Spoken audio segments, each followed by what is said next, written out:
Right, I thought I'd show you this because this I mean, it's a bit obsessive compulsive, but it's kind of useful if you're doing a multi animal cook, right? So basically what I've got is a little run sheet. So from 7 a.m. through to 1 p.m, which is the time we're going to serve it.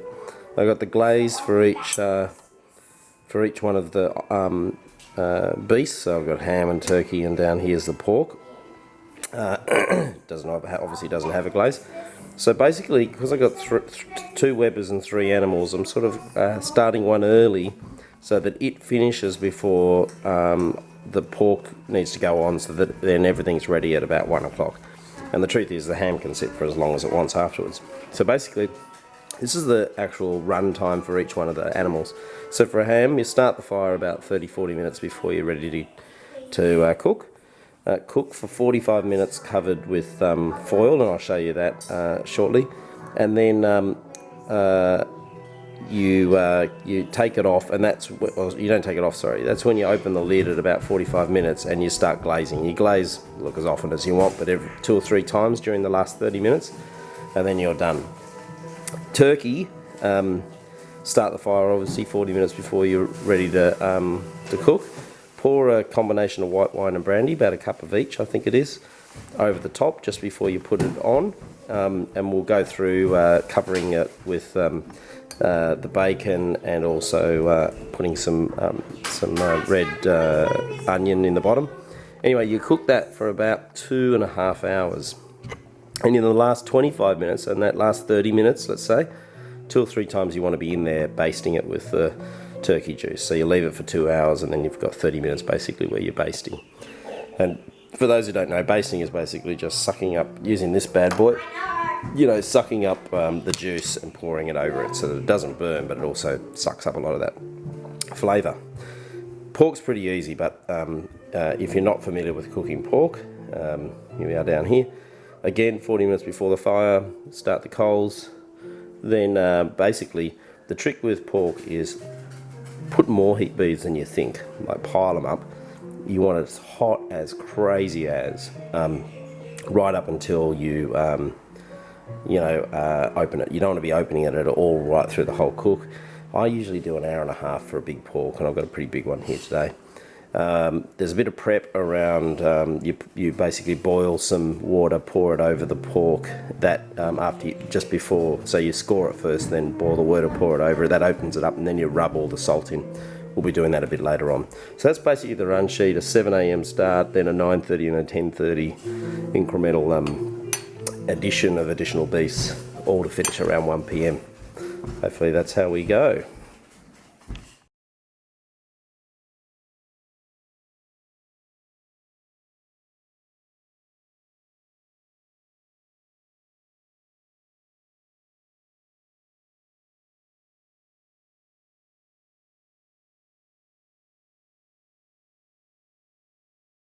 Okay, what we've got here is the ingredients for today's massive cook-up. We're doing three Webbers, although I've only got 2.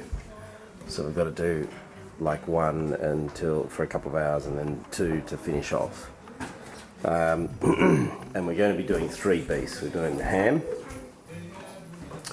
which we're going to be glazing. Big turkey, which is already stuffed, which is handy. And then a roll of pork, which is quite simple. So over here we've got the ingredients. We've got some pineapples, some Grand Marnier, marmalade, some whole seeded mustard, and some brown sugar. That's for the glaze for the ham. And then for the turkey, what we're going to do is wrap the turkey in bacon. Some cloves, obviously. I'm not sure if I'm going to use the pineapple.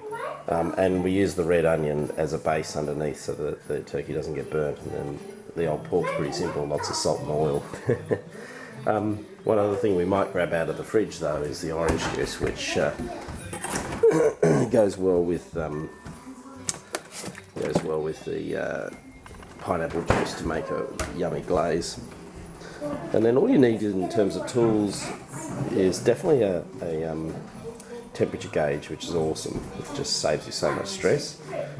Baster, obviously, to put the juice onto stuff, and pair of shears, they're not needed. So let's go out here and have a look at the barbecues. Basically, I think I might start with the red one actually, because it's sort of got a better burn rate. It's a bit higher burn rate, this red one, for some reason. So we're going to do first.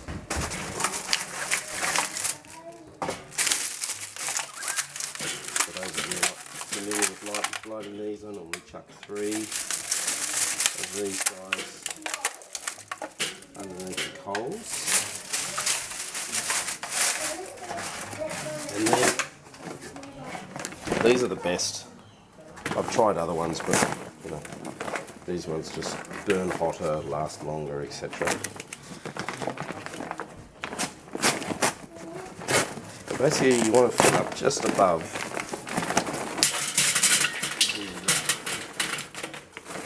the top.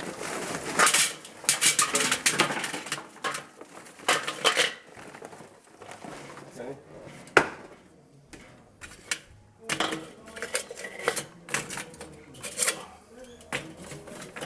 That's sweet.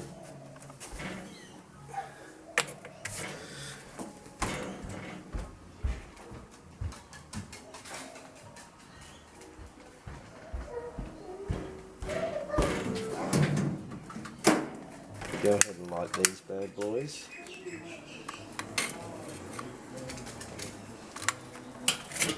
Lay those guys on top. And that'll take about roughly 40 minutes to really cover over. You want them completely grey covered over. Righto, next job is to take the skin off the ham. Now, there's some controversy here as to whether or not you should do it, cook it for a while with the skin on or not. I don't think you should. I think you should just you leave the bit around what they call a hop, I think, on. You basically want to leave every bit of fat you can on the beast, because that's where all your lovely stuff comes from.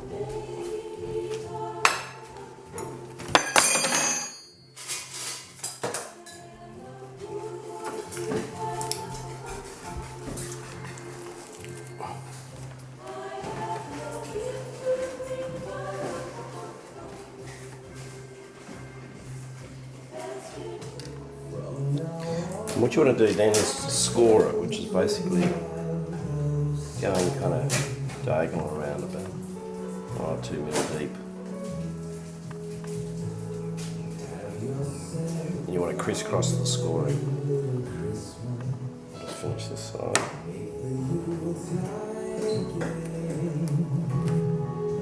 There you go, so crisscrossing.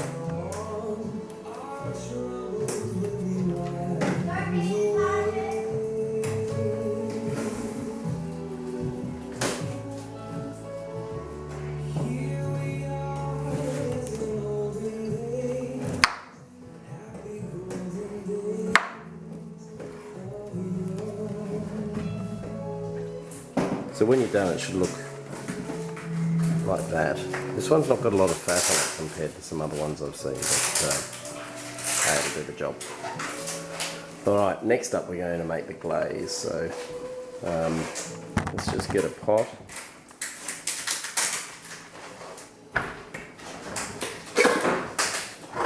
Basically what you want to do,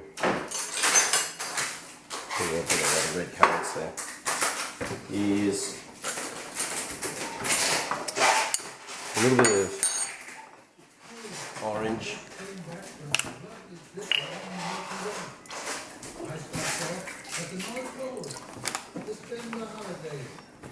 actually you can put whatever you want in the glaze really, but this is a bit of a mishmash of a couple I found on the web. A bit of pineapple,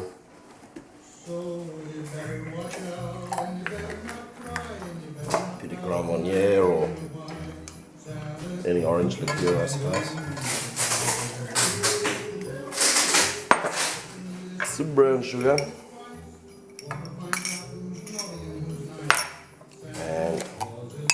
good dollop or two of whole grain mustard. And then the last thing, I think some people just only do the marmalade, but use some marmalade. Last year I used half a jar.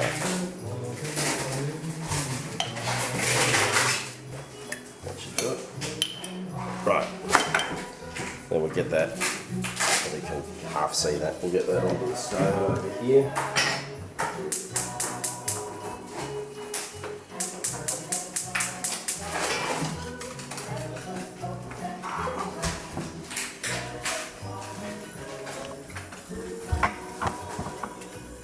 And really all we want to do is just stir that until it's all mixed together.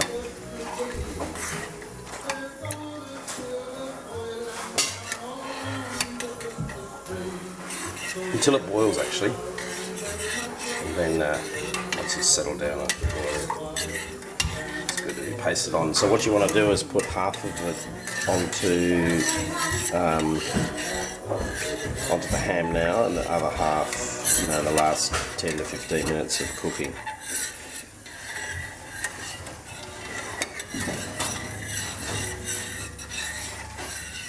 Actually, some people pop some honey in as well. I might do that just for the hell of it.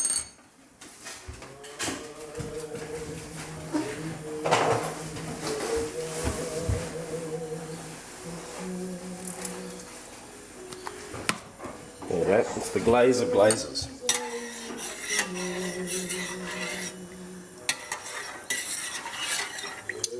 The marmalade orange pineapple mustard glazing. Basically, it's just a sweet nectar. Alright, I'll be right back when we're putting it onto the ham. Righto, next thing we want to do, get these cloves. Actually, I'll just show you this. So that's how it's looking. It's sort of boiled up a bit, which is good. Just want to reduce it a bit more. Get these cloves. Where did I put that knife? There we go. Charlotte, ballet's over. Now I won't be able to put quite as many in as I hope because of the fact that I don't have enough fat score areas, but anyway.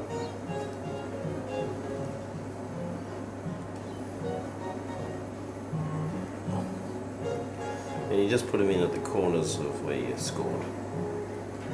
It's pretty simple. I'll keep doing that. Come back to me in a sec.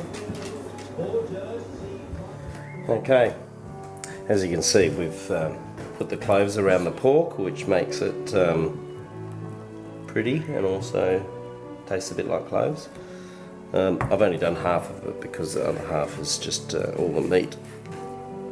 Okay, now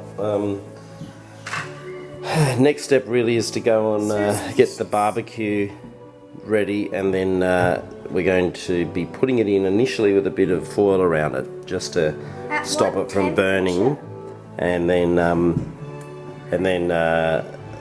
we'll take it off in the last 20 minutes. Be back shortly.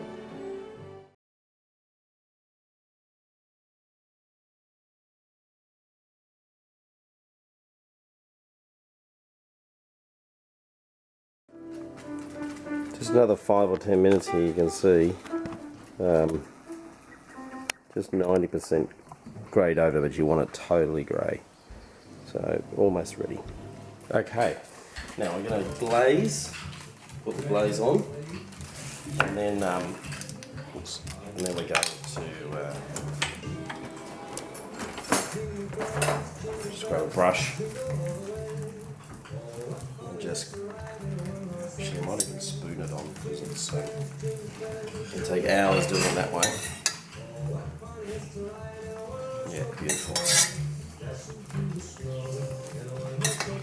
This can be a bit messy, just a bit. Then we're going to, after we've got some of this glaze on, the next step is to wrap it in some foil, which I suppose is why some suggest doing the first 45 minutes with the skin on, but frankly, I'd rather have it always cooking, you know, on the surface and a bit of protective stuff. So I don't know if you can see that, we just get the graze all over it basically. Might just brush a little bit on, make sure I didn't miss any.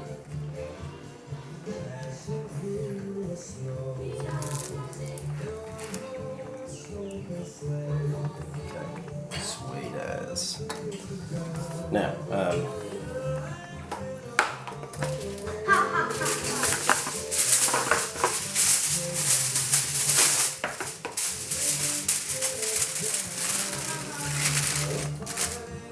it's really just a protective thing so that it doesn't get totally burnt by the fire.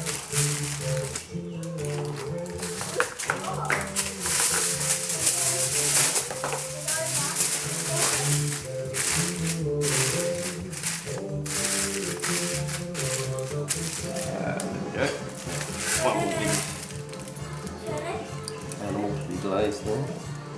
Not so much worrying about it's a bit burnt. So there you go, that's my protected ham. I'll go chuck that on the fire in just a second.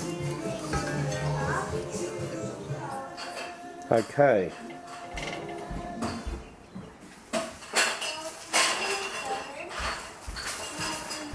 Just got my glazed ham there. I'm just going to put it that way, which is so that hopefully the drips stay in the tray, because we might like some of that juice later on. And then all we need to do is make sure you got the bottom vent open and the top vent totally open. Flip it on top and hit timer for 45 minutes. Righto, we've got to the 45-minute stage. I'm just going to peel back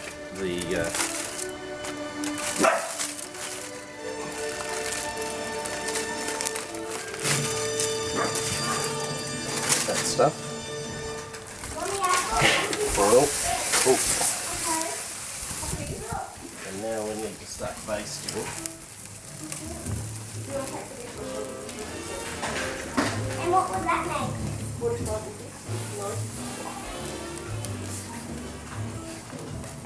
I just need to get dressed first. That's the plan.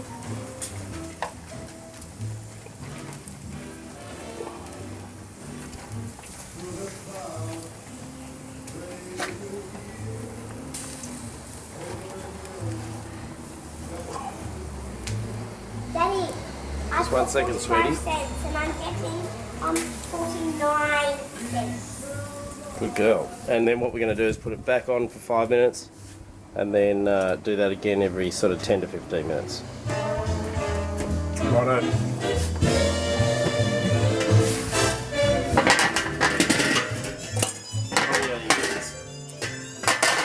Another minute and a half here.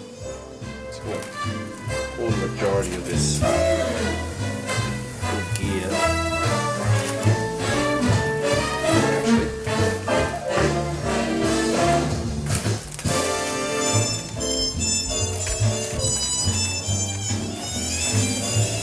That was bad.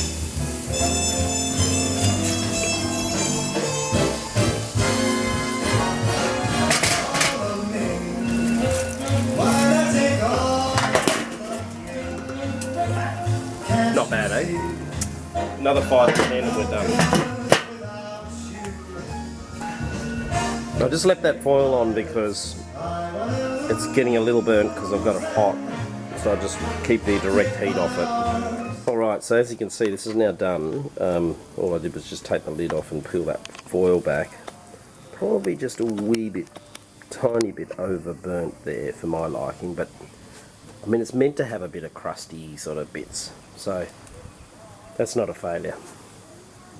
But I was just trying to regulate the temperature. Maybe I had a couple more bricks. You see how the bricks aren't perfectly flat? I think for this sort of thing where you're just really warming it up and crusting the outside, flat sort of bricks is probably better. Whereas over here I've got the bricks for the turkey getting warmed up, and they're pretty flat as well actually, because you don't want to burn a turkey. Whereas the pork, I'm going to pile them up like little sort of mounds. Anyway, that's that bad boy. We'll get her off, and on to the next one.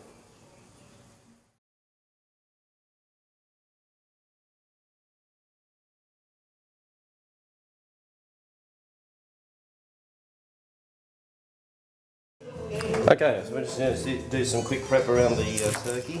First we're going to take a red onion. No idea why it has to be red, but anyway. Take off that outer skin, and then we're going to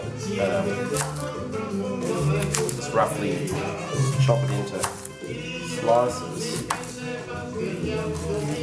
You'll be interested in this. You know, there's no use for it other than to sit in the bottom of the pan and kind of protect the turkey. So if we grab this here, I want it just here, protecting the turkey from getting burnt from the bottom up by the coals. So it's sort of a resting thing, which is kind of cool. Righto. Now the other thing I've got here is a bunch of, I call it dodgy bacon, big fat, whatever bacon. What we're going to do with that is we're going to wrap it around on the top, and it does two things. It lets all the fat drip through the turkey and makes it just freaking awesome. The other thing it does is it protects it from the heat. And then I've got half a cup of white wine and half a cup of brandy together, and we just pour that on just before we put the turkey on. The only other thing to do with the turkey is, this one's already pre-stuffed. What you want to do is get these wings and just fold them up under there, and that's how she'll sit nicely when she starts getting cooked. That's really it. We'll come back when I give it its space just before chucking it on.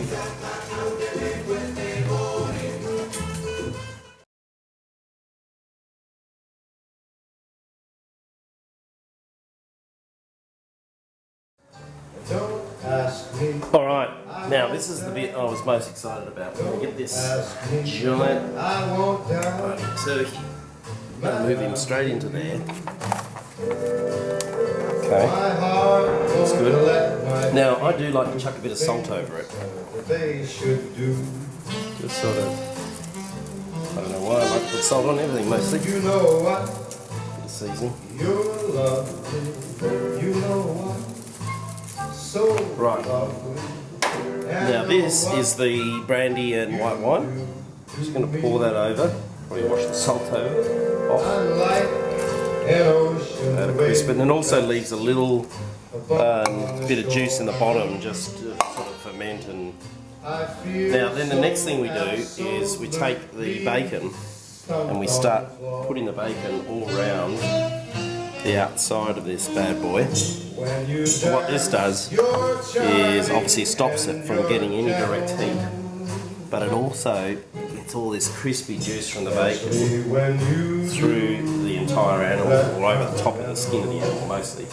It's bloody delicious. It's absolutely ridiculously good. Topped only by deep frying one turkey, that is. Okay.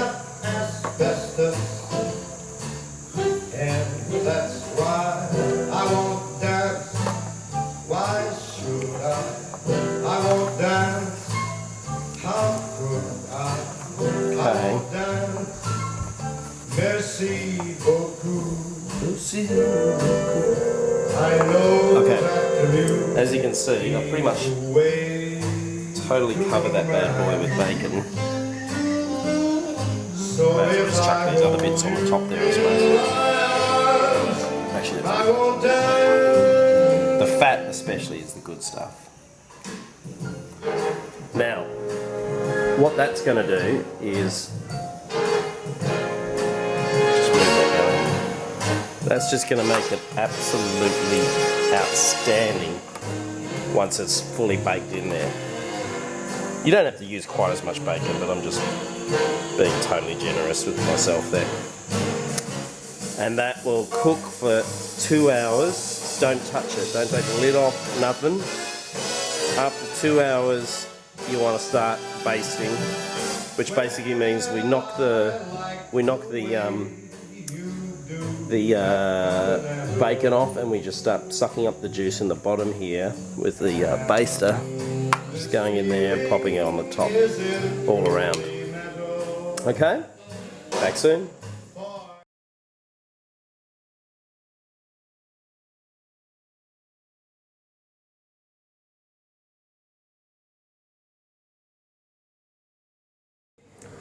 Okay, couple of beers in, we've cooked one animal. We're now going to get focused on getting this turkey on.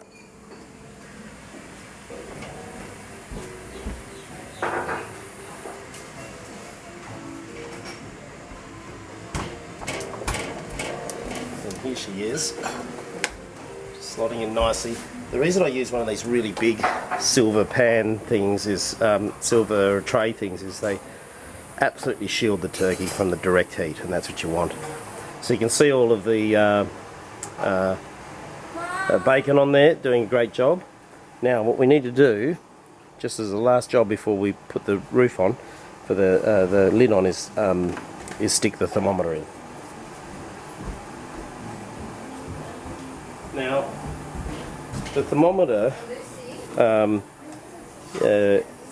probably might be a bit difficult to see, but I'm just going to turn it on here, and basically this one has a function where it recognises the meat type. So I've got it on turkey there, turning on the receiver, and a little hopefully a little sort of radio signal thing will go off. Oops, looks like I might need to do some surgery. Righto. So you can see now it's got like a little circle around that guy at the top. So basically we want it when it's 83 degrees. It's currently 28. Basically the receiver looks a bit like this. Has a wire coming off it which runs to a thermometer thingy which you poke into it. Now the trick is to poke it in the right spot, and I'll show you how that's done. Most important thing is feed it through your lid first. Pop your lid back down there. And now what you want to do is you want to go straight in, deeply into the breast. But be careful not to come out inside the middle of the beast.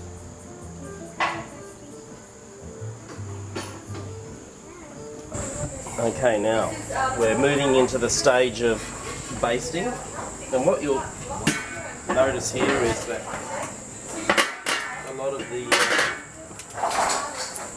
lot of the bacon has just protected it. See, it's taken all the black of all the heat, which is perfect. Now what I'll get you to do, Sol, is just stick your baster down in there, squeeze it in and suck up as much juice as you can. Yep. Straight over. I might actually find more down in the date here. That's it. Oh, that's beautiful. Straight over the top. Oh yes. And there.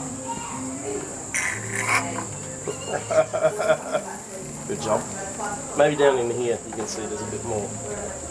I'm covering the camera, I have a Feeling feeling. You go. good.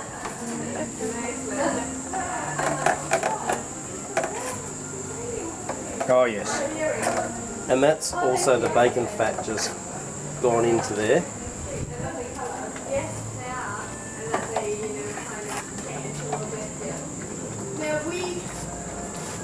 You basically want to, we're in the last half an hour now, and you want to do this every sort of 10 to 15 minutes, because you basically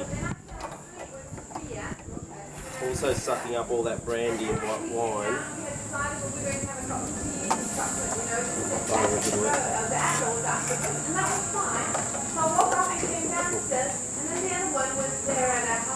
Alright, I didn't really get on to the front left-hand side of this at all.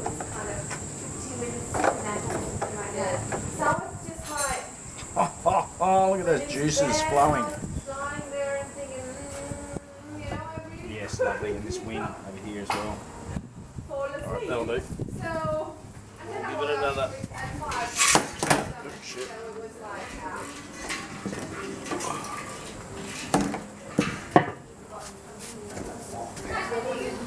Just basting for the second time here. It's been about 10 minutes since the last.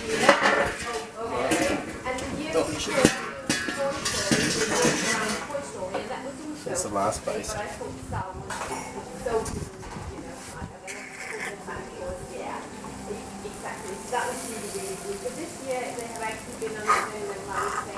I probably didn't quite put enough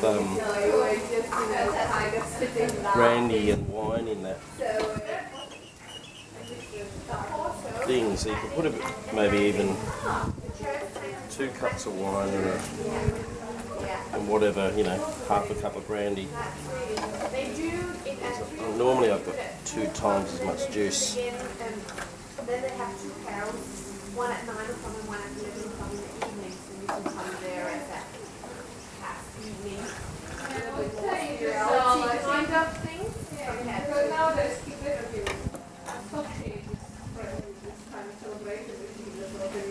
What did you get Mel for Christmas? And then just keep doing that every 10 minutes. Okay, and the pork, I just put this foil on for the last 20 minutes just so it didn't burn on the crackling too much, because as you can see, it's just stunning. And really, it's simple. You just take the crackling off, separate it, and then carve it as you will. While we're here though, I'll just move this around, give you a little look at the turkey. He's taking a bit longer, which is why this the measuring thing is so important. But there he is, he's looking stunning as well. I took the bacon just off a minute ago. Maybe do one last baste. You know, just gorgeous looking beast. He's got another 3 or 4 degrees to go. And then we'll carve up.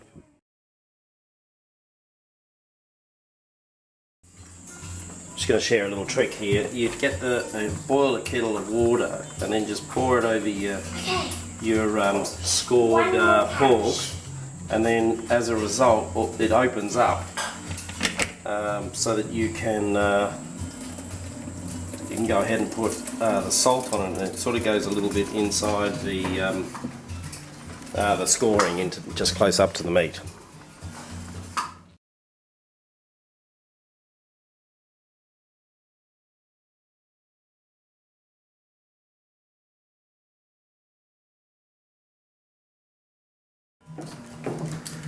And then we just put some oil across the pork,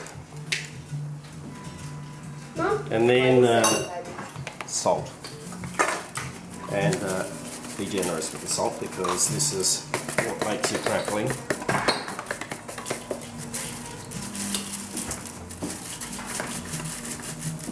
I mean, you can overdo it, but it's important to get it all around the pork there. That's not bad there.